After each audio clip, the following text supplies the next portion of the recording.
Sakyanan nga nagsubay sa Cebu South Coastal Road na limbuan, nagmaniho giingong nakatagpilaw. Ang report ni Femari Dumamo. Mayang pagkalimbuad human mubangga kining sakyanan sa Center Island sa CSCR sa Barangay San Roque sa Dakbayan sa Talisay. Niadtong Sabado 8:00 sa gabi. Gilang driver nga si Frank Tabat, 39 anyos, taga lungsod sa Milanilla. Gingong giangkon sa nagmaneho ngadto sa Talisay City Traffic Police ug sa City Toda nga nakatagpilaw siya. Sa pakisusi sa kapulisan og City Toda, padung si Tabat sa habagatang bahin sa lalawigan sa Sugbo.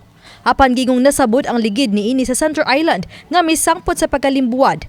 Luwas ra ang nagmaneho niini ug wala ra usab makaigo sa ubang sakyanan. Batod pa sa driver nga itong kikinabi nga kusog ang iyang dagan unya human nakapiyong lang sa kadiyot sa iyang mata tungod kigiduka hangtod nga dito sa nibangga sa gutter sa Center Island unya nakabig niya sa wala ang manubila tungod sa kakurat niya sumoto nga turn turtle ang maong sakyanan. Gipaybaw ni Konsehal Danny Caballero, chairman sa Committee on Transportation, nga gisubay nila karon ang gidaghanon sa mga sakyanan nga mag-agian sa dakbayan ug ang natala nga mga aksidente sa kadalanan sa pagsugod na sa Kapaskuhan.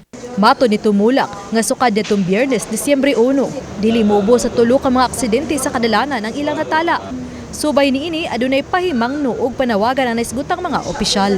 Sukad nitungtong ang buwan sa Disyembre mo average na mi og tulo ka disgrasya sa gabi gikan sa alas 10 hangtod sa buntag. So tulo ka aksidente kada gabi no. So muna nga kasagaran ani nila kining dili makahunong dayon uban mo beat sa atong mga suga dunay uban nga wa nila mabantaye. Nagdrive no kun makainom waten og mga Christmas party daghan kay mga atinan labi pa karon especially Christmas. Nag-celebrate sila unya wa nila kay di sa kaybaw silang gagalingon nga nakaino o sobra na ilang nainom unya mo drive pag og sakyanan ako lang yung iawhag sa tanan nga kinahanglan magbantay gid sila.